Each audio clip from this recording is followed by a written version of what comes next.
My name is Aftab, and I work for the Oakland Press in Pontiac, and the reason I'm identifying myself is because I'm not an anon. Uh, what I understood... So you say. Yeah. What I understood so far, and help me if I'm wrong, is that we're trying to identify the anon. I mean, we're trying to know who he is, and what we've understood so far is that he has... it's a particular group of people who attack a particular group of targets, and the targets that we understand so far perhaps have a link, because one of the speakers said that they're powerful and people don't want to see their power, or maybe they're misusing their power or whatever. But what I am wondering is why remain anonymous? I mean, I understand people standing in Tahrir Square who don't want to get shot at can be anonymous, for their security. But why someone sitting in the United States, in the United Kingdom, speaking about the revolution in these Arab countries, why would he remain anonymous? And why do they want to remain anonymous? So that's a great question. And I think, there's various ways to answer that, one of which I will do in kind of a more anthropological analysis, and one I'll do more as like a political analysis.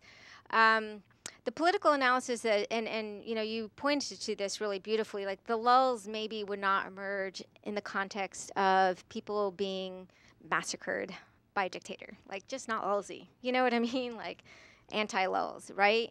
And so the lulls is historically specific. It does come out of a certain type of, safe space. It's highly cynical, ironic, right? And so the lulls just doesn't come out of anywhere. And obviously the stakes of being kind of shot on the ground are quite high, right? But at the same time, I do think that when it comes to doing protest online, and, the history of protests online is relatively new. It's, 20 years or something, whereas we've had a couple of 100 years to think about, or longer to think about, direct action and protests. The stakes, I would say, are enormously high. To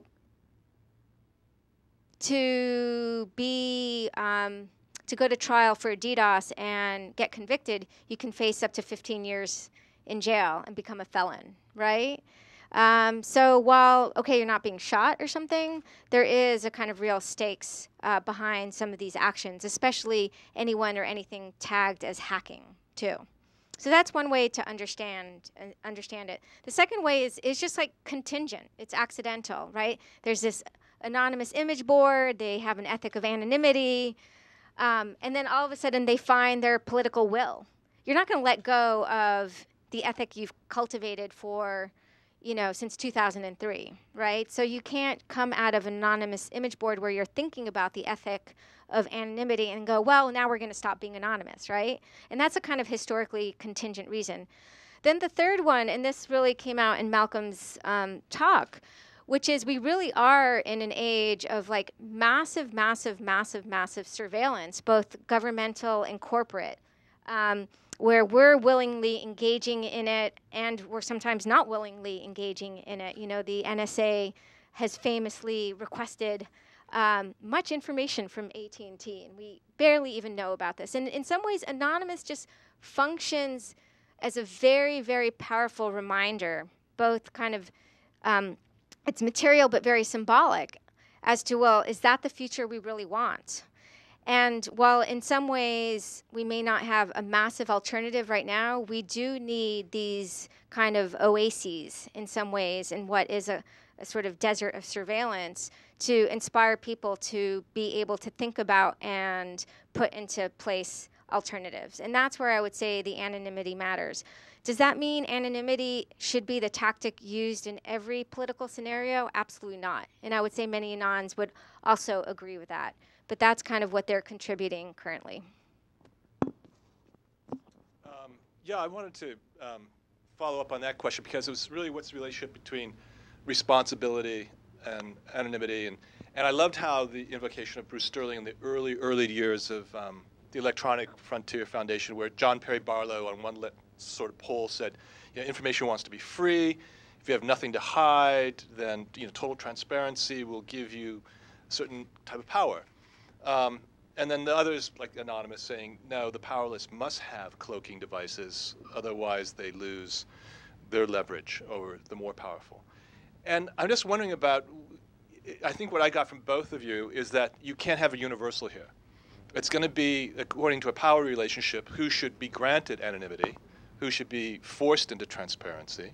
And the role of the state in that is interesting, because I've been living in Germany recently, where the default is cloaking. You have to check a box if someone's going to have access to information for data mining. Like if you go to Amazon.de, as opposed to .com or American Amazon, you have to actively say you can use it, while the default in the United States is you have to check a box if you cannot use it. So I'm just curious as to how culturally, obviously because of German history, this evolved, but also because of power relations, whether we're not barking up the wrong tree, but rather you have to do what anthropologists do, have a more nuanced as opposed to what political scientists do, where they're always looking for a universal. So some cultures should have anonymity, and other cultures should have transparency. And in our own culture, I'm going to bring this up, it's my little pet project of being a professional in a university setting. I think secrecy is abused every day a letter of reference is written. I don't see secrecy leading to more responsibility or more candid discourse. I think people should be responsible for their discourse and their statements, particularly when they're evaluating other people. So I think in our own cultures, secrecy is being abused. That's my little platform as well. But it's interesting because Anonymous is also acting for the end of secrecy in many domains, right? But they themselves enact forms of secrecy as they do so, too, right? And there's a tension there, and it's the same thing with WikiLeaks, too. But I would say, and I don't think they are advocating for a universal, although obviously sometimes with their propaganda it might seem so, but when you talk to individuals or groups or just see them chat online, right, where they have a kind of very ethically dense debate constantly, they're not necessarily advocating for a sort of universal when it comes to anonymity. It's just that in certain contexts, as I said, it's kind of threatened, I guess, right? But they're also calling for forms of transparency. And I mean, I don't want to get into sort of like, should we celebrate them? Should we denigrate them? We need to understand how they arose, what they might have to offer, what's happening with them. And I would say the other element that is interesting is there's a really wonderful article by media theorist Todd Gitlin, who analyzes the dismantling of the SDS movement by the creation of celebrity leaders in protest movements. Now, Julian Assange had made it very easy for himself to fill that role, right?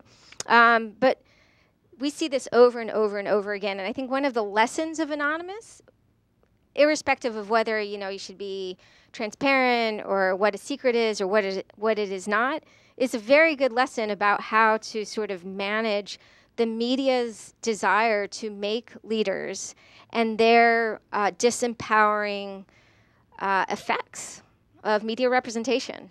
So that's another element that I think is valuable within Anonymous. Here's another case in free speech. Did you know that the city of Los Angeles, where they love themselves some silver screens, has an electronic billboard, or had an electronic billboard moratorium? Good. Free speech is delicate, and gosh golly, when it runs up against environmental law, you got two. It's pretty common for towns to have a signage ordinance, for example. I can put up signage. I cannot hang it from every overpass. I can put up lots more signage if I'm referring to what's on my site than I can put up if I'm referring to things elsewhere. I can put up signage, but I can't have sound and light trespassing on my neighbors all night long. So there are all kinds of nuances indeed. And what's interesting is that as the built environment gets permeated with media events and media artifacts, as media become embodied and situated and not just off in cyberspace, doesn't that word sound very 90s? It gets more complicated.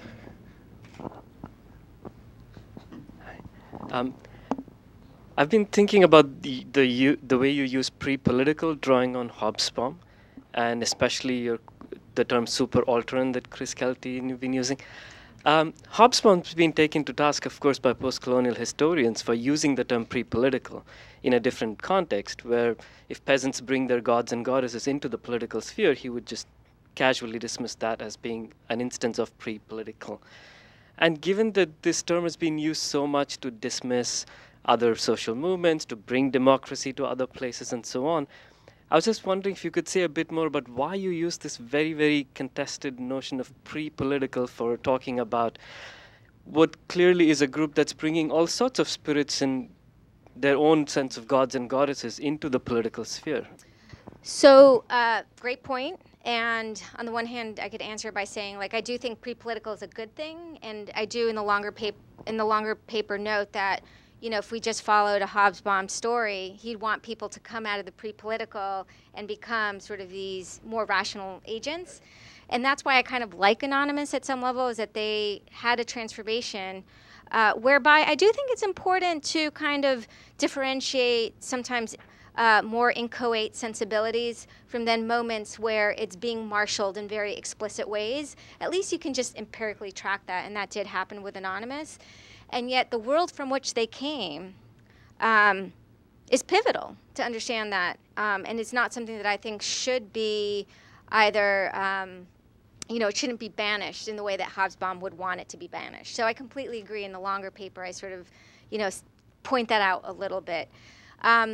Unfortunately, maybe afterwards you can tell me, point me to, or I should just invent my own, a better way to start thinking about these kind of more inchoate sensibilities that inhere a little bit more in practice. Because I do think there is a reason why so many geeks and hackers do turn to politics, even sometimes when they hate politics, which is, you know, they see the internet as a kind of homeland with certain types of values that are attached to it, which they bring into being through the technologies they create. Right? It's with them at every step of the way. And then oftentimes because of either state interventions or corporate interventions, what is a little inchoate gets sparked into something full-fledged, right? So very specific set of transformations that happen. But I agree, you know, there is a real sort of problem with Hobsbawm's formulation, and then I should perhaps make that a little bit more explicit when I'm talking about it. Cory Doctorow's novel, in which Vanessa is very much, I guess, pre-political, but this, you can't avoid the discomfort in using that category. And right. The characters in Little Brother are all pre-political in one form or the other until they get into San Francisco's part. And that's it. They're now engaged in, you know, in all sorts of interesting ways. Cory Doctorow was on my research stack this week too. He's a pretty interesting character, and so and he's example, and I'm asking this now about Anonymous, of defending the internet as itself some kind of wonderful civic development against the incursions of media moguls who want to turn it into yet another push technology, and that's why summer of 2010 was so dark, right? Would be not just the Apple Google deal, but you know Chris Anderson's cover story on Wired about web is over, and Google's change over to mandatory autofill. So I mean, back to the question of, is there ever such a thing as an ethical hacker? No answer. Nobody can answer this in this room right now. Well, I feel like I can. Oh, you can. I mean, not in any way that's going to be very straightforward, because, and this goes back to James's question, because, okay, the DDoS attacks of December 2010. You have Richard Stallman, who helped start the Free Software Foundation, who was lauding it as a kind of mass demo against control. You had some hackers from the Computer Chaos Club go, most juvenile kind of event ever. Now, this is important. They themselves have no universal when it comes to the politics of free speech, anonymity, DDoS, right? They themselves are quite sectarian, but they're debating it. They're putting it into action. And I think this is really important. We, academics, are not having a discussion about our letters of recommendation or the high cost of tuition and debt. I mean, it's happening a little bit in some areas now because of Occupy. But if academics were debating, writing manifestations, manifestos, creating independent institutions like hackers did, I think we would be a more ethical lot. Now, granted, you know, there is a very transgressive tradition in hacking that both is done for its own sake, sometimes for kind of private gain, and sometimes done in the sake of lulsec and antisec for a political purpose, gaining information that can't be gained through any legal means right now. Does that mean we should just be like, oh, hacking is the way to do it? No, but maybe that could feed into policy debates where a private contractor that is working for the US government should perhaps be beholden to FOIA, right? And hackers, you know, for whatever reason, make those debates clear. But the ethics come out of disagreement and out of the fact that they are putting into motion practice, ethical practice through things like institutions, manifestos, technology, and legal instruments as well. So it's very ethically dense, but not unitary. Let me thank the panelists. We have to actually call time temporarily and start the next panel. But thank you for a really provocative set of presentations.